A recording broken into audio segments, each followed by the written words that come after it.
Hey everyone, welcome to Magnolia United Church of Christ, January Learning Forum. Tonight brought to you by Humanities of Washington. My name is Marcy Scott Weiss. I'm the senior pastor here at MUCC and I'm moderating tonight's event.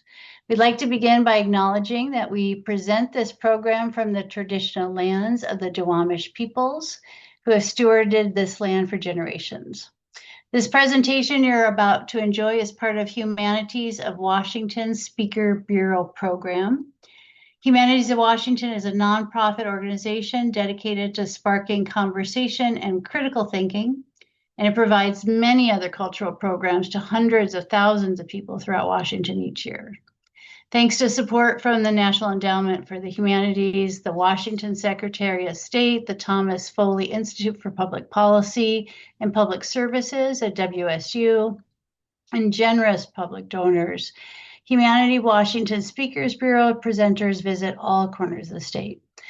I'm going to encourage you to visit their website, www.humanities.org, to find other events like this one that we're hosting tonight, and I'll put that link in the chat section.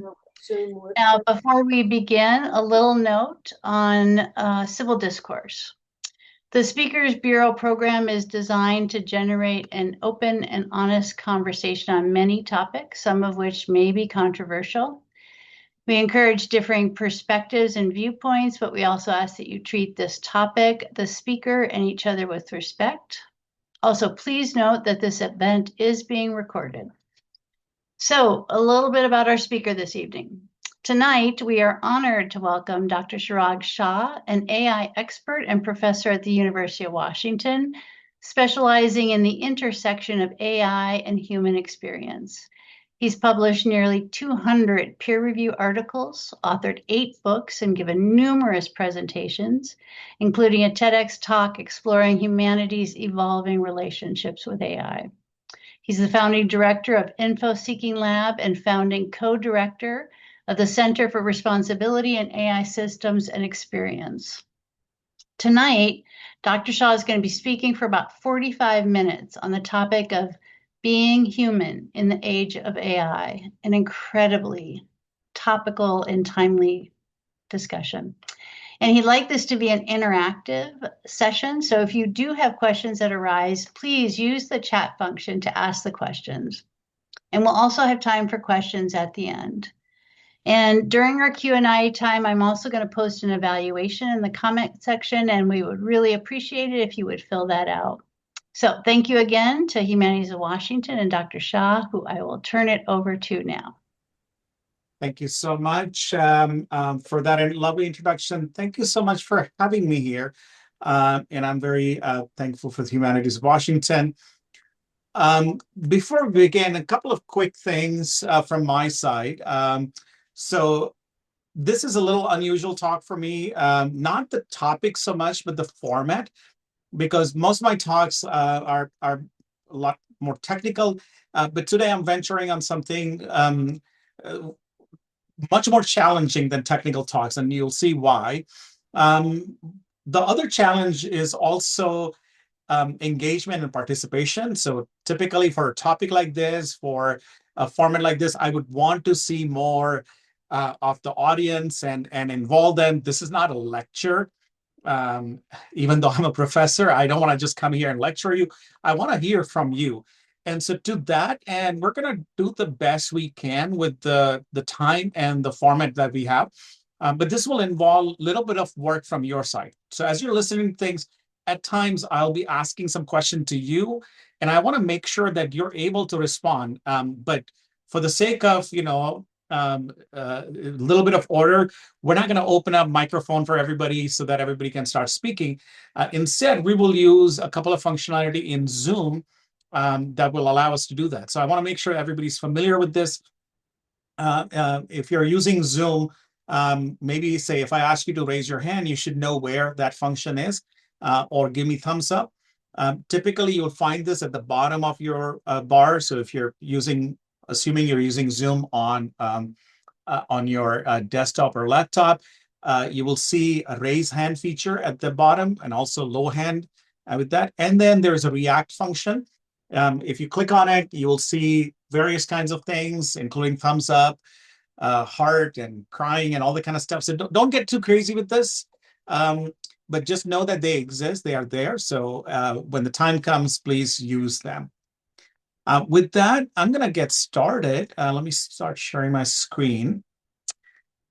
Hopefully everybody can see it, and feel free to interrupt if there's something that is problematic. If you have any questions, comments, feel free to put that in chat. I'll be kind of monitoring, not actively, but I'll see if there is something that I should address while I'm speaking. In some cases, I may decide to hold on to it until we are done. So please just know that I'm not ignoring you. Let me start by taking you to a different time. Trust me, I'll bring you back to 21st century, but I want to start you in 18th century Vienna. And of course, if you're there, there's just amazing things happening. This is the Baroque era. Now, one of the things that's happening in one of these amazing places is the Empress Maria Theresa. And she is playing chess with this gentleman who's in the top with the Turkish robes and turban, and is amazing the chess player. And the Empress is really amazed by how amazing this chess player is. Well, the thing is, it's not just that this is some great chess master. This man that you see is actually artificial. It's called the mechanical Turk. So this is not a real person, but this is driven by mechanics of this, you can call it machine, you can call it automata, but it's an artificial thing that is playing chess, right? And it was called Mechanical Turk. And it not just, played chess with the Empress Teresa in Vienna, but it toured across Europe and America, played chess with Napoleon, Benjamin Franklin, even challenging Edgar Allan Poe. People will gather to see this miracle, right? Because here you have something that, again, 18th century, right? Doing something that is so challenging, so complicated, so humane, and this machine is doing this. This went on for years and decades. Started in 1770 until one day in 1820, 50 years later, they revealed this, that it wasn't some kind of amazing machine, but there was actually a person inside this device, this big desk-like thing, that was actually a chess grandmaster who would move the chess pieces using magnets and levers, right? And so that's how it played chess. And so if you were there now, imagine this, for 50 years, this thing amazed people. And now suddenly it was revealed that this was a hoax. What would you think? What would you think? Is this something like that will oh my God, I can't believe they did this? Or, oh, I'm so disappointed.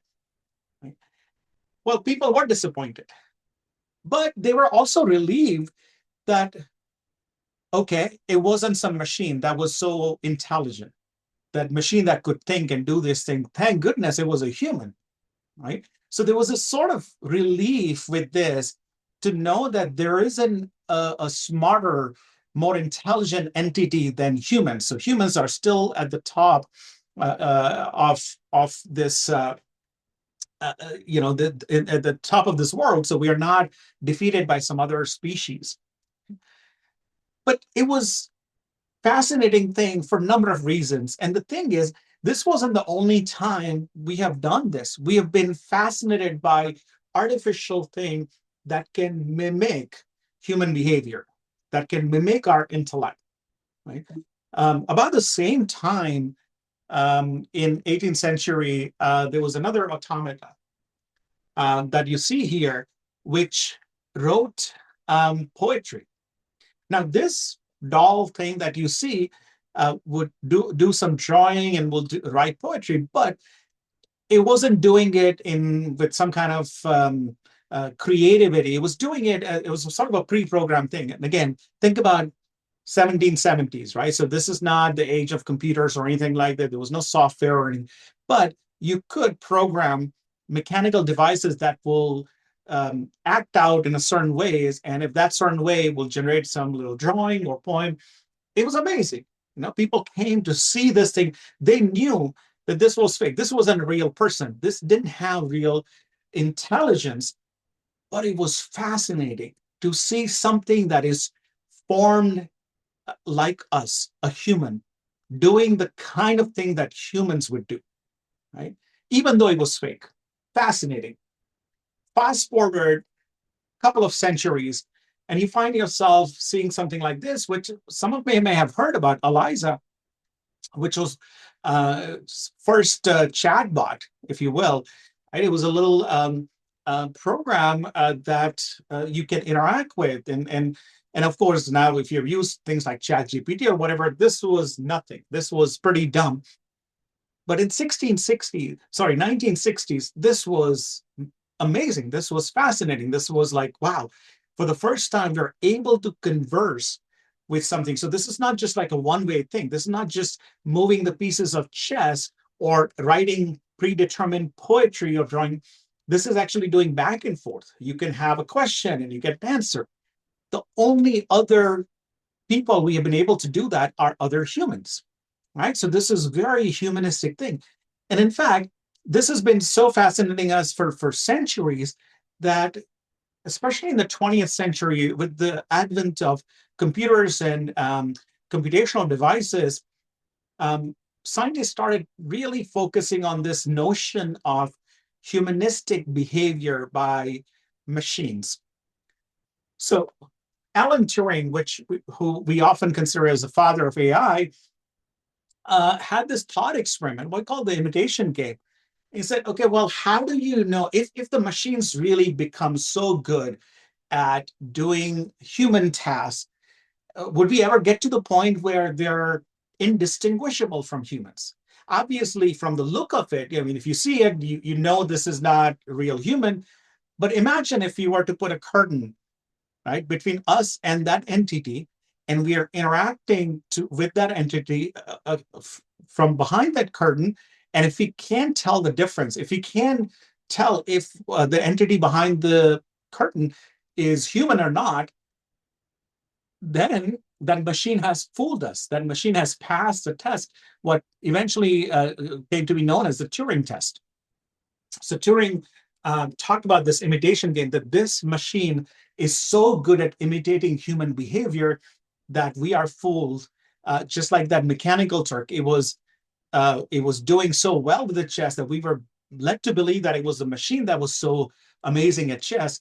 Obviously, in the 18th century, they didn't have technology to really program something like this. So there was a human behind the scene, similar to, Wizard of Oz. You see the Oz, the great, powerful Oz, and it's just, not a real thing, but there is a man behind that curtain that is moving it. But if you are fooled by that, it achieves a purpose.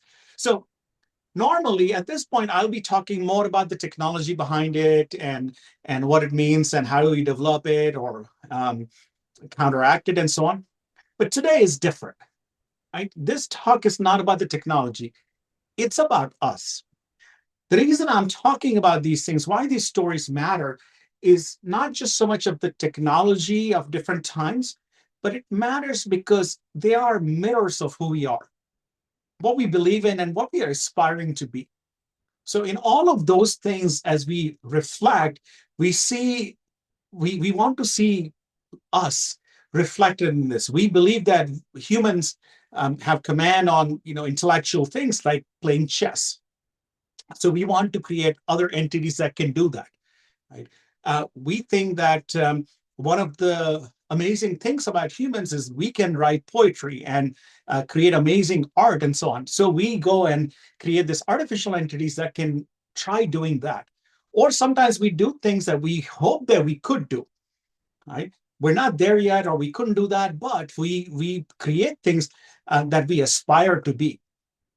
And so this story, today's talk, is about these stories and the human side of it. So we're going to explore what I call the AI invasion in a lot of these human territories, things that humans are uniquely capable of doing, where this artificial things are starting to do, in some cases because we want them to do, right? Other cases, it's happening as an emergent thing. Second thing is implications for humans. So what does it mean if this AI or this artificial entity can write poems and have conversations? So what are the implications on humans? But I want to go even beyond that. And this is the part that may make us uncomfortable, which is in the light of all of this thing, rethinking what it means to be human. And this is something that we haven't been challenged so far, and certainly not in the way that we are being challenged now. What does really being human mean now? So before we begin, just a few kind of warnings here. First, you're going to see a lot of questions and not enough answers. So if you came to find answers, I'm sorry to disappoint you, but I want to be upfront about this. You're going to see a lot of questions, and actually that's intentional, because what I've found in my work, in giving a lot of talks, talking to a lot of people, learning from them, is that often we are at this juncture with the AI is because we're not asking the right questions.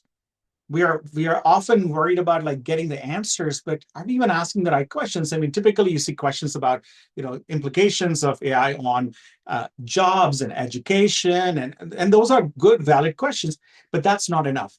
So my goal today is to give you bigger, better, deeper questions, and these questions, and maybe some of their answers, they're going to be challenging and even may make us uncomfortable, but just know that we're in this together. And there are two sides of being together. Means one is if you feel lost or uncomfortable or whatever, know that you're not alone, right?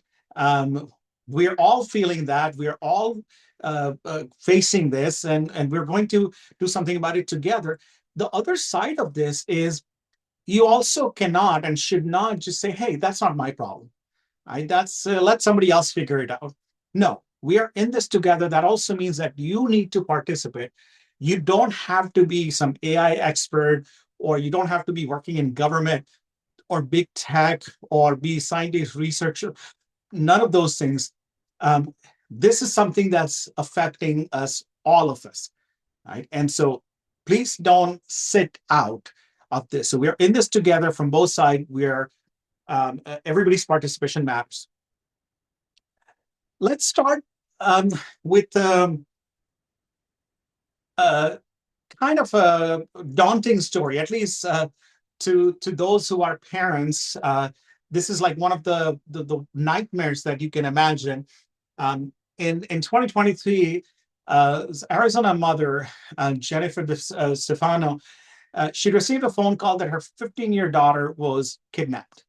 Right, and again, I have three daughters. Like imagining something like this as a parent is a nightmare. Right, and on the other side of the call, you get the call, and she hears her daughter say, "Mom, sorry, I messed up," and she's crying. And then there's this man's voice says, "I've got your daughter. This is how it's going to go down." And then he said some other things that I'm not going to say here because it's really heartbreaking. So, as a parent, when you get something like this, that your daughter's been kidnapped and the kidnapper is like in control, doing all these things and asking for $1 million as ransom, right? Worst day of life. In reality, her daughter was fine, actually. She was safe on a ski trip. What has happened was the scammers had cloned her voice from her social media videos. And using that voice, they had made this call, and this mother, fell for it. Now the thing is, and again, there was this, fortunately, this was all resolved fine. She came to realize that her daughter is safe, and this was all just a scam. But it was a wake up call. So later, she was actually she testified before Congress, and she said something that's really haunting, which is like even when she knew that her daughter was safe, once she checked, her hands were still shaking, her heart was still pounding, her body had responded to that voice as if it was real. And so the question is, even though this was all fake, right? The voice was fake, the situation, but it was so real for her. And so what made this real, right? Is it this, like, because she knows what her daughters sound like in real life and phone. And so she was able to recognize that it was her daughter, right? It was her voice. But what is the real thing in this? Is it the signal of that sound, which is what was replicated, or something behind it, some relationship behind it? So we'll come back to this, but this is where it starts to get uncomfortable for us, that these are the kind of things that only humans were able to do before, right? And now this artificial things are starting to do, to the point where you are, I wouldn't say you're just falling for it, but you're actually doing what any human would do in this situation, because it is so real. So the question is, what is really real here? And so we're going to dive into this 4 uniquely human territories, and look at each of them individually to see what does it mean to have these human capabilities: creativity, emotional intelligence, ethical reasoning, meaning making, where artificial intelligence is creeping in some of these things. And that's what creates the real questions for us. What does it mean to do this or have this? Because these things we took for granted for all of our existence on this planet. Now, for the first time, we have to question those things. So let's start questioning that. We'll start with creativity. Um, Imagine this, and now I'm going to bring you closer to now, Colorado State Fair 2022. It's an art competition, fine arts competition, digital art category. And the judges are reviewing entries, and they stop at this stunning picture. This, you can marvel at this, and I've looked at it a lot. I mean, and imagine this in a gallery setting, on a wall frame, huge in scope, theater de opera spatial. Right? It's an ornate, dreamlike scene of figures in an opera house. Right? Just astounding. Wins the first prize, right? And the prize money that goes with it. And then the artist, Jason Allen, declares that he used AI called Midjourney to create this. Right? So he didn't draw this. He didn't, I mean, even though this was a digital art category, he didn't use some digital paintbrush. He didn't use any, but he used prompts. So prompts are, the text representation of what you want to do. So he reported spending 80 hours refining his prompts, and he made hundreds of iterations to finally get to this masterpiece, right? Now the question to you, like, would that change your view? So before I told you, like, assuming that you never heard this story before, when you just looked at this picture, when you just looked at this art, and if you didn't know that this was created by AI, would your opinion now change that now that you know that this was created by AI? And of course, as you can imagine, people are divided, right? There was a huge, the community erupted online. Most of them really, were negative about this. This isn't art. We're watching creativity die in real time, and so on. Art is dead. And the artist, Jason Allen, in response said, well, look, I put in the work. I had the vision, right? I directed the AI like a photographer directs a camera. Is photography not art? And so these are some uncomfortable questions. which we didn't have to encounter until now, because something like this couldn't be created by any other species, couldn't be created by any other mechanism. But now it is possible, right? And so the question is, what makes art art? Right? Is it the product that you see this painting and it's art, right? I mean, is it the outcome? Is that the process, the struggle of creating it, with the human hand, the years of skill that it takes? Is it the knowledge that it was created by human, right? So if again, we have to start thinking about, like, we have to start parsing, like, what part of this is really the art that we want to admire, we want to accept, and we want to celebrate. And it's not a comfortable question, right? Because now we're starting to question human creativity, things that we never even had to, like, when you say creativity, it was implied what it is, a human kind of characteristic. This is what we do, right? But now we have to really start questioning, what, when we say creativity, would we call that Jason Allen, the artist, his ability to come up with those prompts, the right kind of prompts over hundreds of iterations, spending those 80 hours, uh, some might say that that's creative. Is that creative enough? Is that the right kind of creativity? And so on, right? Think about a family recipe, right? If you have something that's passed down generation, one could argue that, well, at the end of the day, it's just a bunch of ingredients with certain kind of measure, and so what's so special about that? But if you have one of those things, that it's more than just a list of ingredients and steps. There's something special about it, right? But now the question is, what is so special about it? Right? What really makes it special? What really makes it unique? If it's not simply number of steps and the specific ingredients, because somebody else could do the same thing. There's something special about it, and we haven't questioned this so far, but now we need to.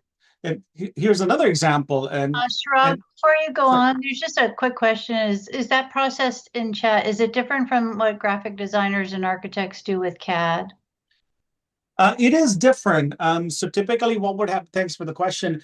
And this is also coming up in some of the legal arguments, that we've always done what's called of an image enhancement, right? Where you take some image and then you're kind of working with, changing the contrast and the shadows and colors and all those kind of things, touching the touch up that's photographers do. That's often, the common, or the CAD artists, they will do the sketches and they will kind of then fill in the other details and so on. In this particular case, as I said, the artist never picked up a brush, didn't have to.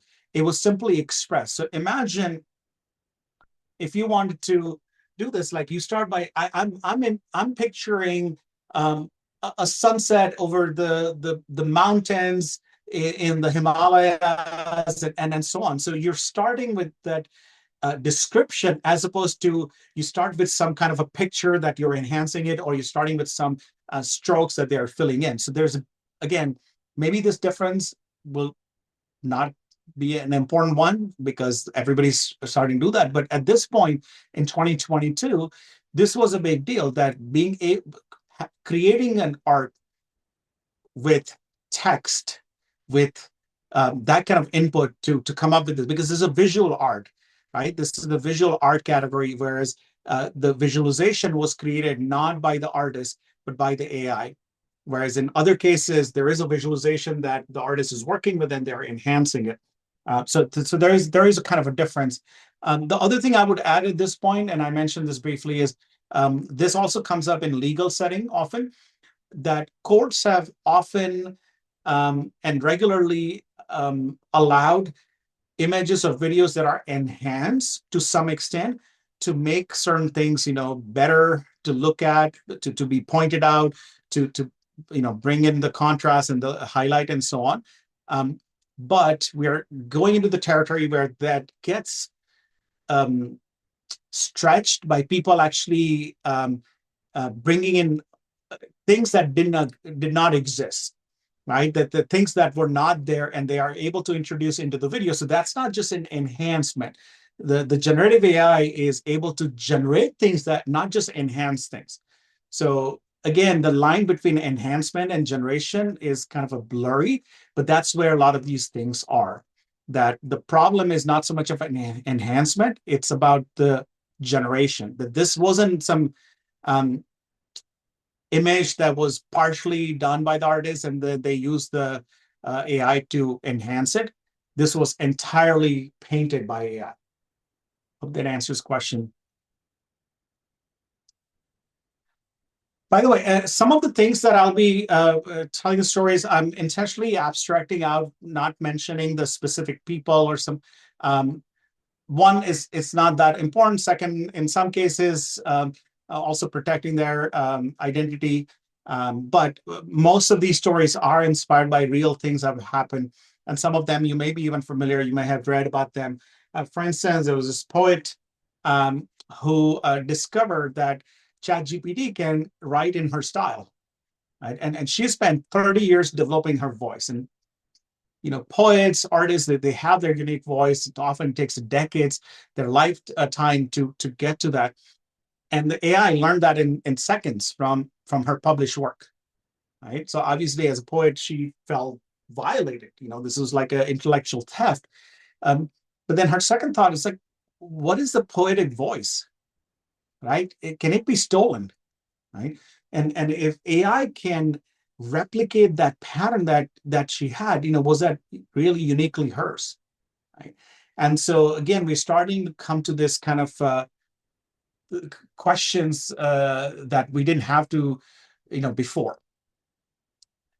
Let's talk about next, territory, emotional intelligence, right? And again, this is becoming quite common.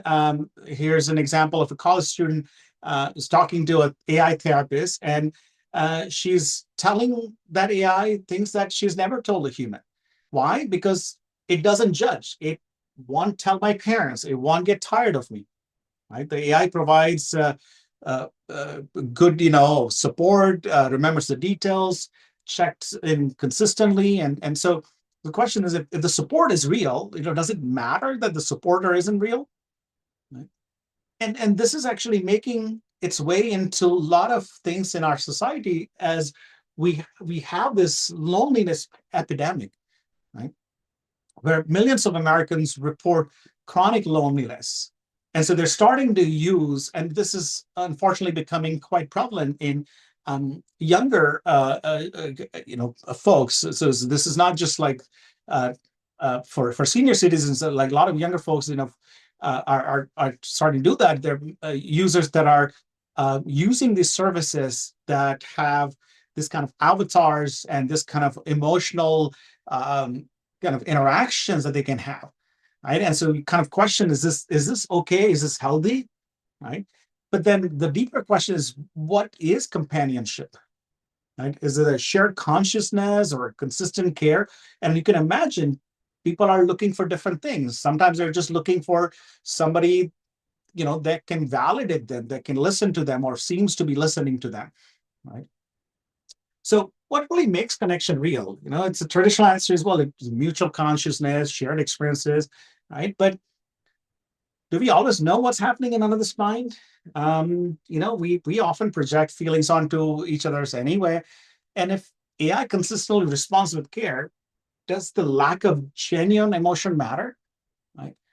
And so and again, I wish I can, see you in person, kind of see, if you're nodding your head or you're kind of like cringing. But the uncomfortable truth is we might not be able to tell the difference. And here's more uncomfortable truth. We might not care. Certainly, there are a lot of people who don't, that even when they know that this is um, artificial, that this is not real, they don't care. They're actually happy with it. They're able to, have the connection. And that's actually a bigger issue. And I wrote about this a few months ago that it's not we can criticize these people who fall for or who would rather have this artificial interaction entities, instead of having real friends or whatever. But the fact is, why did they even go down that route? So clearly, the family, the school, the social structure somehow failed them, where they felt that lonely. They felt that nobody cared about it, nobody listened to, that they went to this artificial entity, even after knowing that it's artificial, it's not real, because they were able to get that comfort that they were seeking. Right. So we, the society, actually failed. So there's a bigger issue here. Right. But it's important for us to understand that the connection is about the experience and not just a mechanism. So often people are seeking that, and that's uniquely human. Hard territory, ethical reasoning. Chirag, before you go on, I wonder if you Yeah, could there's a question. see that question. It sounds like a more kind of fundamental question to all of the areas. Let me read it from Steve.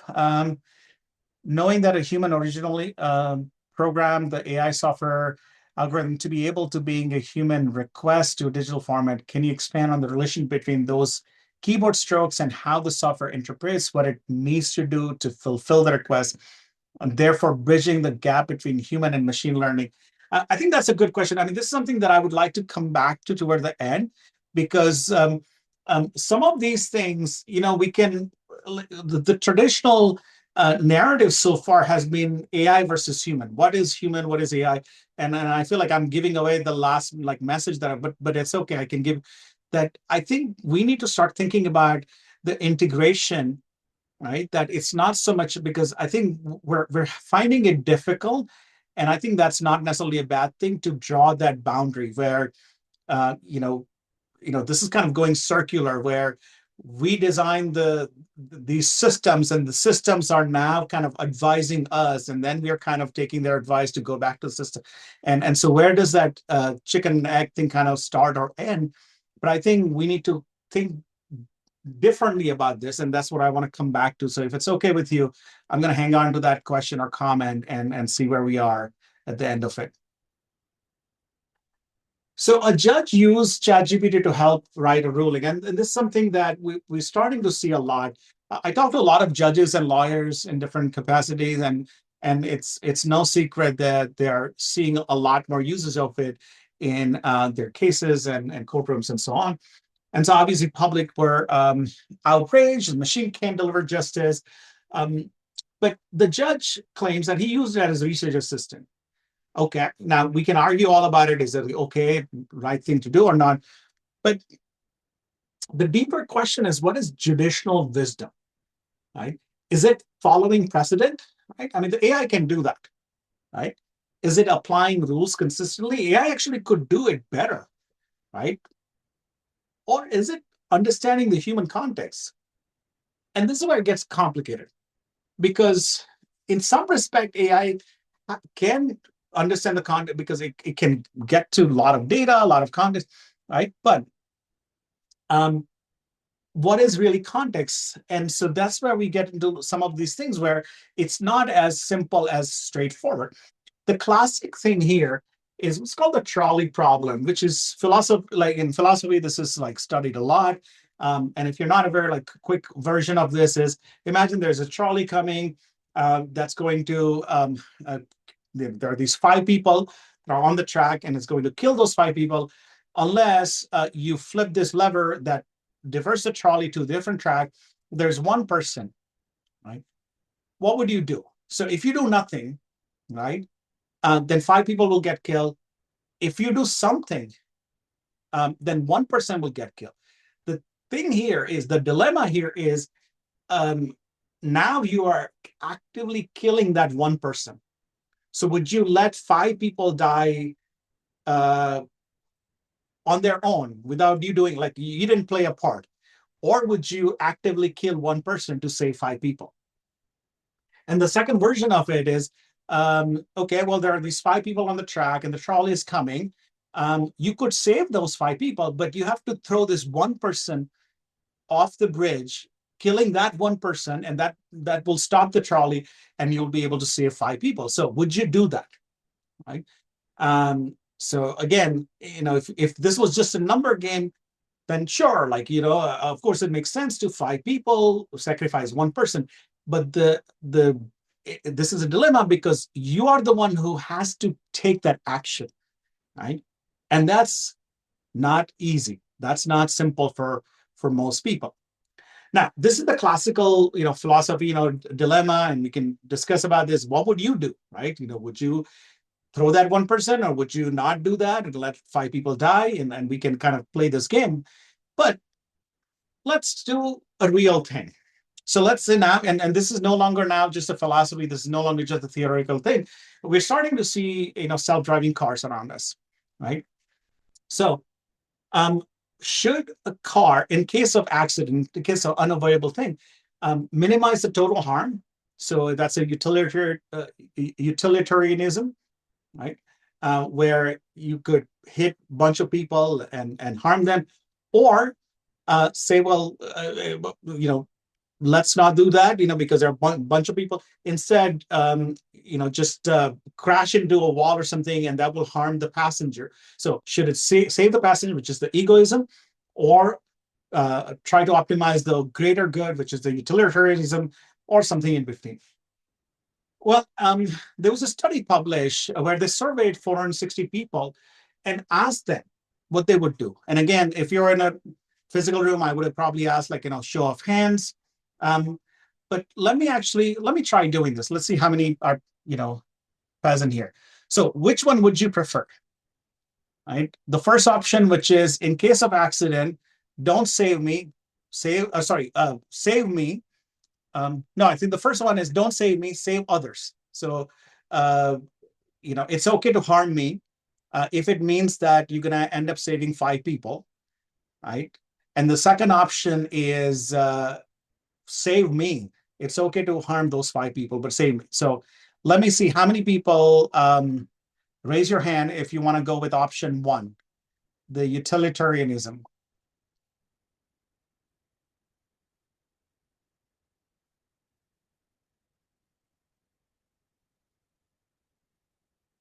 Yeah. So the greater good argument. So it's okay to harm me, but if it means saving 5 other people. All right. And I know not everybody's going to vote for it. So, all right. So we got 7 people saying for that. Okay. If you can lower your hand, I'm going to ask for the second option, right? How many will go for like save me, even if it means, hurting 5 other people? Can we have hands up for the second option?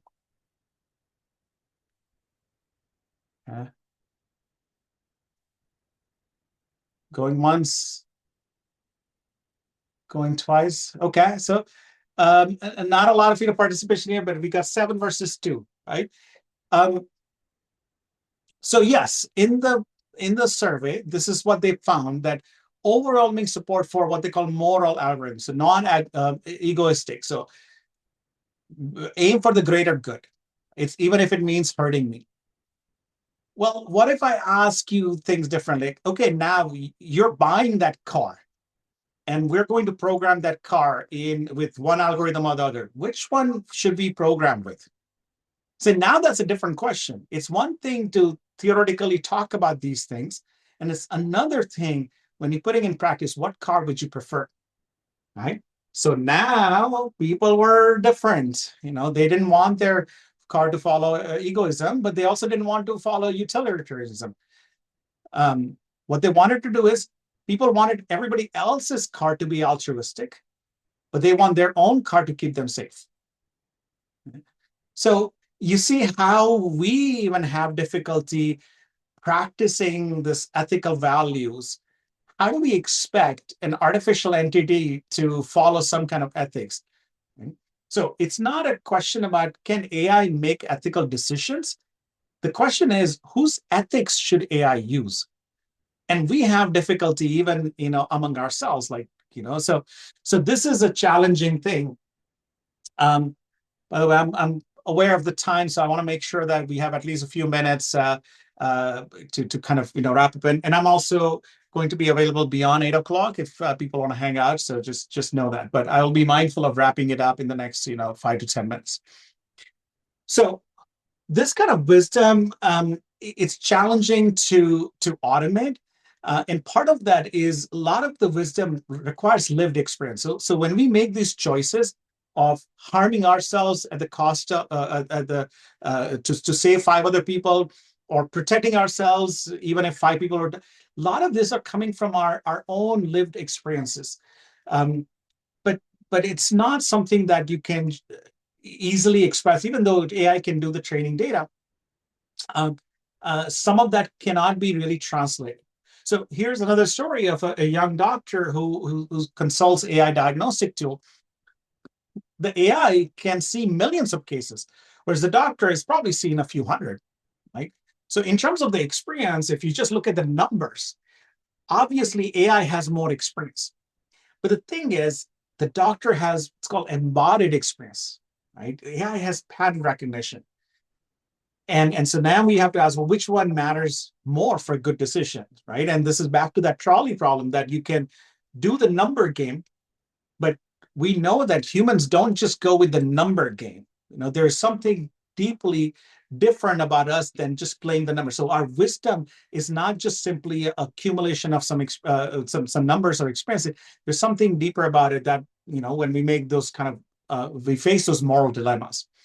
And final territory, the meaning making, right? And so that imitation game that I mentioned with Turing, where imagine you have some artificial entity behind the scenes, and if you can't tell if it's real or not, then it passes the test.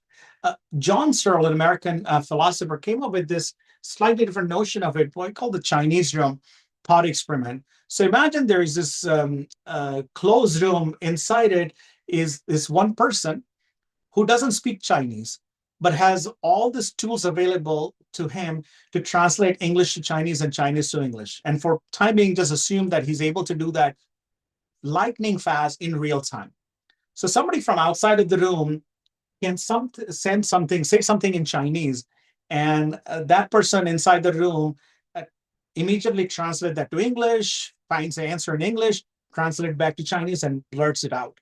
And so these people standing outside, they're saying whosoever or whatever in that room is intelligent Chinese speaker, right? Now, the person inside the room has no really understanding of Chinese, but is able to use the tools really effectively. So would we call that person really intelligent Chinese speaker, right? Some would say, hey, he gets the job done, so that's fine. Others said, no, no, no, he doesn't really know Chinese. So this is where Searle was pushing, like, is that intelligence? Is that enough? Is that really, like, did that person really learn Chinese if he's able to efficiently use the tools? And that's what we often find, when we're talking about this intelligence, what do we mean by that? Is it capability? It's a demonstration of a capability, or is it really embodiment of things like the way humans do? And this is something that we face in education often, and this has happened in different variety and form, where a student, did something using, say, ChatGPT. The teacher said, well, but that's not good. Do you even understand what you wrote? So they said, well, I understand it now. The AI helped me see the connection, right? So the question is, and actually this could be a question to me, like, do you believe as a professor that the student really learned? Is that enough? Right? And so what is really understanding? Is it the ability to explain, apply, just having information? And again, I'm leaving you with these questions because we in education, we still don't have good answers for this. This is something that we face every day, right? So what do we have? So after exploring all of these four territories, it's clear that what remains uniquely him, it's not individual capabilities, because AI can mimic many of them, right? But perhaps it's something deeper. It's maybe the integration of these capabilities in one being. It's maybe the continuity of lived experiences, maybe the vulnerability and mortality of giving the weight choice. And this is very important. Like, so much of our thinking, that moral dilemma, the judgment, a lot of that is conditioned on our mortality. Like, when we think about our own existence, when we think about our own vulnerability, when we think about our responsibility and connection to our families and beyond, that drives so much of our thinking and judgment and so on. And that's not something an artificial entity is able to do, right? And this notion of, like, what it's like to be, right? Those are the things that are still very human. So maybe, on its own, the creativity, the meaning making, the emotional intelligence, each of those are maybe, can be programmed, or maybe, can be uh, sufficiently mimicked by an artificial entity. But there's something more about being human.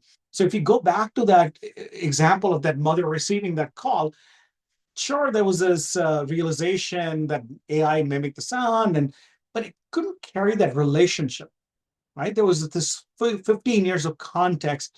And so the voice wasn't just special because of like it has some signal properties, but it was special because there's all these things attached to it, right? So humanity may not be just some individual moments that we can program and the capabilities that we can implement, but it's in this accumulation of lived experiences, and the continuity of the relationship and memory, and the weight that of the time that puts in the love, and our memories that put them all together. So there may be data points that AI is able to do really well, but it's the fabric that connects those data points, and that's not something that's coming out. And this is something that we see in actual cases. So, for instance, um, in agricultural research, studying AI, why it's struggling to in some of this farming cases, even though it has so much data. Well, but the answer is there is this embodied knowledge that comes from physical experience, and this is actually coming out of real research, where they found that the farmers develop this knowledge through their lived body, their embodied knowledge that happens, which is not just a bunch of data points, right? And this is something that doesn't happen by just sitting in office and collecting data, but it's walking the field, like feeling the crops and the soil and the wind. Some of those things is not just a bunch of data points that you can automate, right? So finally, I want to start leaving you with some messages here. I know there's maybe some question, but hopefully we can take that on. Um, is not like we can keep talking about the boundaries between human and AI, but where we are heading, I think the more meaningful conversation is human with AI, right? And the thing is, we get to shape this relationship. And the choices that I see is there are parts that we want to preserve, right? There are parts we want to augment, and there are parts that we want to integrate, right? So we can talk about which parts we want to preserve. That is like that's just us humans. Like machines don't get to do this. Which parts we want to use machines, AI to like augment our capabilities, and which parts we kind of do it in collaboration, right? But I think the real question is what kind of humans we want to be, right? What capabilities we want to keep, and even if AI can do it. So one example I often give is, I every morning I go drop off my kids to school bus, and I pick them up. Now, this is something in a way it seems like a mundane thing, right? Just like driving them, and a robot can do it, a self-driving car can do it. But that's a time I feel like I connect with my kids, among other times. I was like, hey, how is today going to be? What are you looking forward to in school? When they come back, like, how was school today? I feel like that's part of me being their father. It gives me some meaning. So even though it's an act of driving them, picking them up, dropping them off, that part can be given to an AI, but that's a part that also defines me in a way. My relationship, it defines my relationship with my kids. And so it's not so much, so personally for me, even though I could delegate this to an artificial system, it's something that I value it because it's part of my identity. So you need to start figuring out the same thing.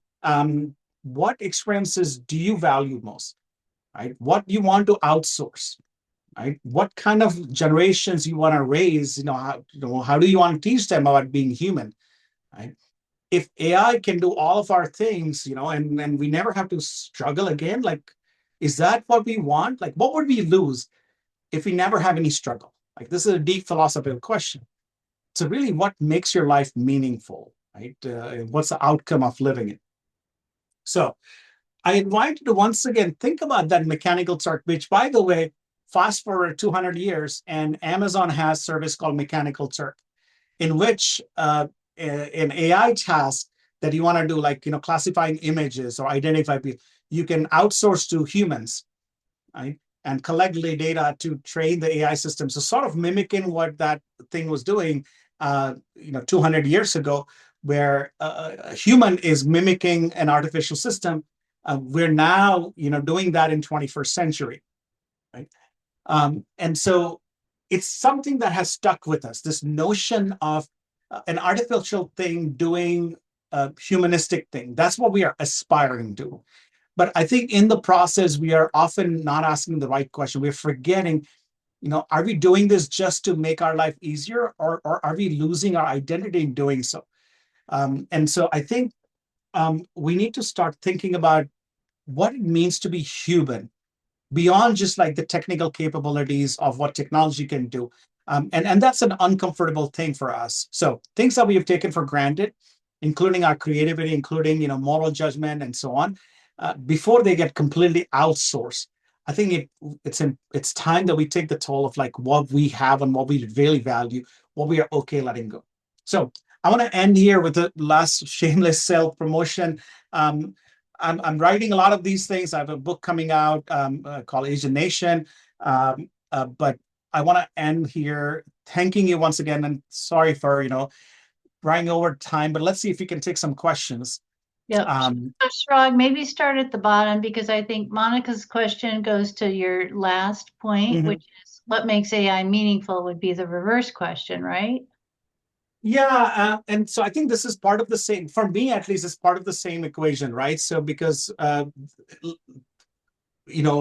we should be asking that question, because right now what I see, especially in the tech world where I mostly belong, is this race to have AI do all kinds of things, right? And we're kind of delegate, but we're not asking enough in terms of what value it is really generating. So most of the things we often see is it's like, hey, it's saving us time, it's saving us money, but I don't think that's meaningful enough.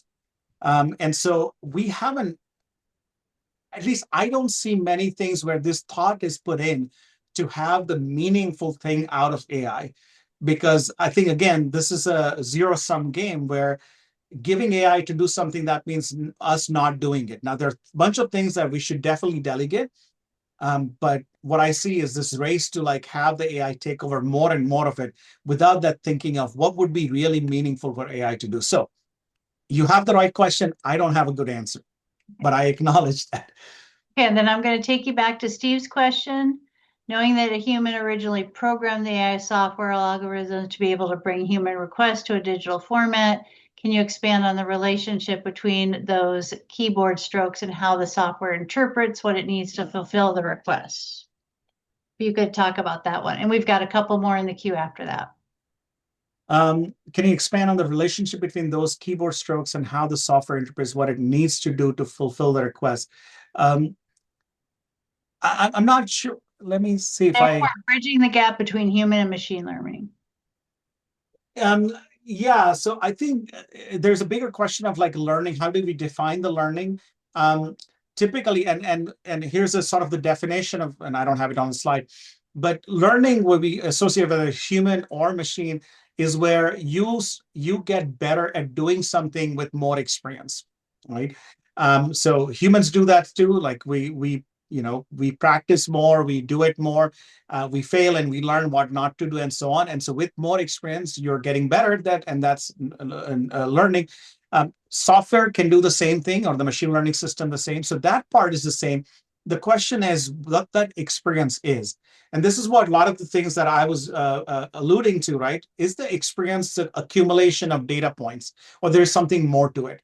So in some cases, it is just a bunch of data points, whether it's human or artificial entity, they're going to do better with more data points.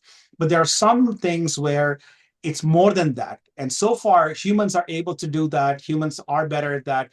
They're learning better, and machines can't really do that. So that agricultural example is an example like that, where learning, even with enough data points or all the data points, AI is not able to do that.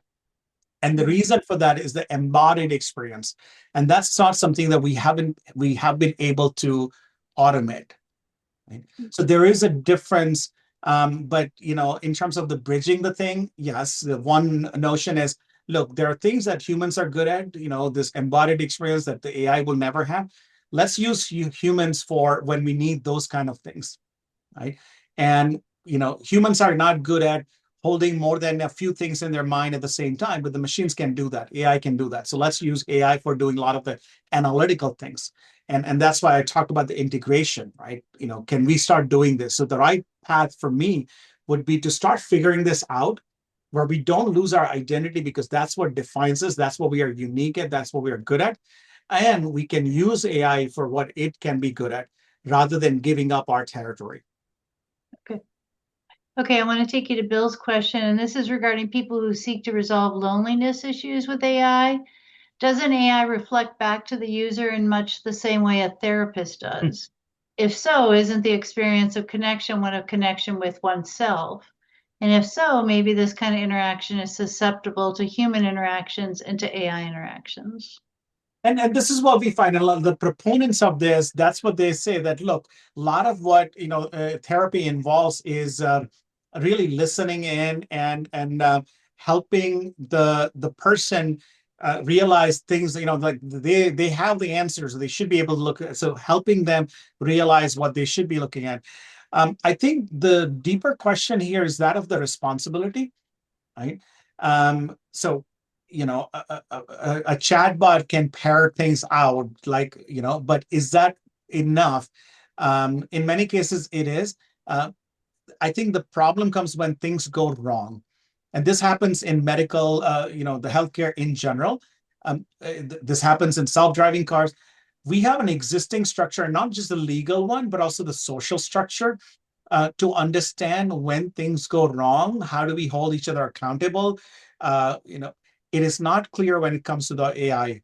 So while on the surface, yes, the AI therapist in a way can do the same thing as a human therapist can do, but the human therapist, I would like to believe, that has a deeper professional responsibility, where there have been cases where AI has recommended the person take their life. Okay. This is not something that I would think a responsible human therapist would go, because they have that professional responsibility. They have understood this. It's not something that we have seen from AI. Yeah. Okay. There's several examples of AI needing guardrails. Do you see a time when AI will ignore or learn how to bypass those guardrails? The This simplicity. has already, yeah, this has already happened. There have been many, both the simulations and thought experiments. One quick thing I'll say, there was this army experiment in which, or it was a simulation where a drone was supposed to go and, like, take out the target, autonomous drone, so it makes decisions on its own and stuff. But the operator still holds the control. So the operator can say, okay, a new intel came and that target is no good, don't destroy it. So what the drone learns is it's supposed to take out any obstacles on its way to the target. So it learns that the operator is the obstacle. So in that simulation, it decides to kill the operator, because the operator is the one who can stop the drone from destroying the target. Again, this was a simulation. So they put a guardrail. They said, well, this is not good. Like, you can't kill the operator, right? So of course you program, but then what the drone does, it takes out the communication network so that the operator cannot communicate with the drone to have it stop targeting the thing. So we have already seen cases where AI actually can, whether you call it ignore or not, but evolves to learn how to avoid the guardrails. So this is actually one of challenging parts right now. Okay. And you indicated we have choices to make, but isn't it the industry itself that is making the choices for us? In some way, right? So, I mean, I often say this, that every click is a vote, right? So when we are like, look, I agree that, and especially in the US, this is true because we lack regulations, which I see in other countries, especially in European Union and Australia and other places. So it's a capitalist economy where the users, how you purchase, how you use things drives these decisions. So yes, you have a decisions to make. It's like giving a vote, right? Your vote matters. Ultimately, yes, you're electing, even if you don't vote for them, they're the ones who are making decisions, but your vote matters. In the same way, every click you do, it matters. Every usage that you have matters. And so the way you use or not use something, That's what makes a difference here. The way you question things, the way you can demand that, hey, I don't understand, and this is what the advice I give to judges when I work with them, and I ask them to, like, can you answer these three questions? One is, do I know how this works? Second, do I understand what it produces and why? And third, will I take responsibility for using this? Will I disclose and document what this is? If the answer to any of these things is no, don't use it. Can we all do this as users? Right? And if we start doing this, we'll see that actually that responsible use that we have, it actually impacts. Right. I often also talk about, and sorry for going a little bit longer on this, but a parallel to this is tobacco industry. Right. Uh, in the 50s, there was no reason for anyone to not smoke. Everybody was happy. We thought actually, tobacco consumption is smoking is actually even good for you, right? So I think that's and that look where we are now, right? So from there to here is a similar thing I see with AI, that it seems like, tobacco industry is so powerful. Who would fight? Like, who would object to this? And why would anyone do this? We are all happy smoking, right? We're all happy using these tools as they are. Like, why bother? But it takes, yes, it takes a lot of work. It takes work on multiple aspects. It takes regulations. It takes science. It takes public awareness, education. It takes social advocacy, but it's possible. So no, it's not just like what the big tech or the tobacco or the big oil or big pharma will do. It's our collective choice, and I truly believe in it. Okay. Okay.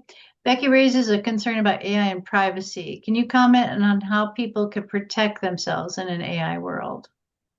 Yeah, so this is for, I think, the very good question, and this is actually very relevant, as we have already discovered. I mean, I mentioned that voice synthesis thing, right? Where, but this has happened with all kinds of users, including celebrities. I'm sure you've seen a lot of news. I think the first thing that has to happen is the awareness, because many people don't even realize what they're giving up. As the famous saying goes, if you're not paying for it, you are the product, right? And so I think this is very, very important for everybody to understand that nothing is free, especially when it comes to AI. These things are very expensive to build, maintain, and provide. And even, to be honest, even if you're paying for it right now, they're losing money. The big tech, they're losing money because these things are so expensive, but they're harvesting your data. And that's a gold mine. So I think the first thing is all of us to understand that we're not getting any of this for free. Nobody's doing it out of goodness of their heart at charity. They are taking your stuff. So be aware of this. I know not everybody can afford to pay for things, but when you can, and if you're willing, please, consider that, because one of the things that often it gives you is that protection from, like, harvesting your data. Not a guarantee, but more protection than just a free version. And then I would really recommend, if you can, please, work with your lawmakers, your congressperson, your senator, because we do need some accountability. We need some regulations around this. There are plenty of models from other parts of the world we can take. There are some models in state-wise that we lack at the federal level, but there are things at the state level, including state of Washington, Colorado, California, some of those things we have seen. So AI or no AI, I think privacy is a big, big concern, has been. Some of the deep fake things that have surfaced. I actually talked to one of the Washington State congressmen recently about a lot of the objectionable videos and images of high school students being circulated. This should be concerning, right? And this will continue unless we have a mechanism to counteract it. And that's not going to simply happen by asking kids not to use it, because we know this from our history. That's not going to work. So we definitely need stricter regulations. But again, none of the tools are going to be enough. So regulations itself is not going to be enough. Education itself is not going to be enough. um, uh, paying for this or not paying, like all of these, but we need to try all of this. And that's why I mentioned the tobacco thing. And sorry for going back to that, but it's an example of how multifaceted things needed to be done. The same thing about the opioid crisis. So I can give you a number of examples where it's been very difficult to do this, but it's only been possible through the collective engagement from different facets of society and law and so on. So privacy, unfortunately, it's still a huge issue. But to me, I think there are some low-hanging fruits. Some of the things are very difficult. The low-hanging fruit for me is like making people aware that this is happening. Why do you think they give you this for free? Like, you have any idea how expensive this is to run? Why, like, and so like some basic things, many people are not even aware. So I think being aware is just the first step, and that's the least we can do. Yeah. And Chirag, here's a question from Lindsay. This will be the last one. Do you or your family participate in social media, or do you avoid it for privacy reasons? I'm not big on social media. I have very little. I'll be, let me just be very personal, honest here. I use Facebook just to post my kids' picture so that grandparents can see it, and that's the only use I get out of it. I don't have Instagram or anything. I barely use Twitter or X. I use LinkedIn sometimes. My kids, I have a 13-year-old and two 11-year-old. None of them are on social media. I didn't prohibit them, but it was their kind of choice, so that's kind of nice. That being said, I think we're just entering that age where this start to become a thing where, because their friends are using it, right, and others are talking about it. And so my wife and we've just started having this conversation. How do we kind of educate them? Because we don't want to kind of just like, oh, you can't use this at all. I think any parent will know that probably is not a great strategy for a teenager. So my tool, and again, maybe because I'm biased because I'm an educator, my greatest tool is education. So I've had conversations with my kids talking about social media and implications on it. Especially, I've shown them studies about the impact on like mental health, impact on social anxiety, and a lot of things based on social media. So I think I'm fortunate that my kids have at least engaged in those conversations. Um, I would strongly recommend that going to, at least so far I've had success. We'll see. I think it's going to be continuous um, challenge working through every year of their life, like every kind of stage of their life and so on. But uh, yeah, I'm personally, like I'm too over, but like I'm too busy to care about social media. So, Okay. Well, Chirag, I'm gonna go ahead and just bring us to a close. This has been an incredibly wonderful and informative session. I can't thank you enough for your time tonight and for your willingness to share all of this content with us. It is a topic that I think you could keep us going on for several quarters. So I agree. And thank you so much for giving me this opportunity. And as you can tell, I can keep talking about it for a couple more hours. Thank you for engaging with me. I mean, this is what I was, to be honest, a little concerned about. Like, how are we gonna? But yeah, I was very pleased with the questions I got and your engagement. And look, it's 8:15. I know you have better things to do. You're still here. So thank you so much. yeah. Um, Lots of thanks for you in the chats too. So thank you, Chirag, and thank you to everybody who joined us tonight. And I'll bring our meeting to an end and let you go. Good night, all.